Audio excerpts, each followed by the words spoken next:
சில பேர் கேட்குறீங்க, அது உங்களுடைய குழந்தைகள் மகனோ மகளோ என் குருகுலத்துல படிச்சு கைலாயத்தோட இளவரசிகளா மாறணும்னா என்ன பண்ணணும்?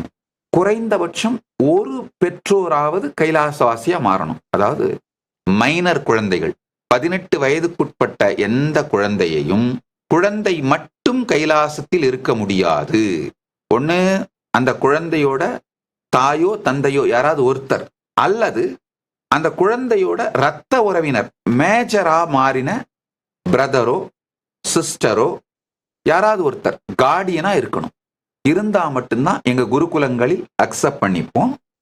அந்த மாதிரி எங்கள் குருகுலத்தில் வளருகின்ற குழந்தைகள் ஆண்கள் பெண்கள் வளர்ந்த பிறகும் 18 வயசுக்கு பிறகும் துறவரம் ஏற்று சந்நியாசம் ஏற்று கைலாயத்தின் பாகமாகவே மாறிவிட வேண்டும் என்று முடிவெடுத்தார்களானால் அவர்கள் இளவரசிகளாக நியமிக்கப்படுவார்கள்.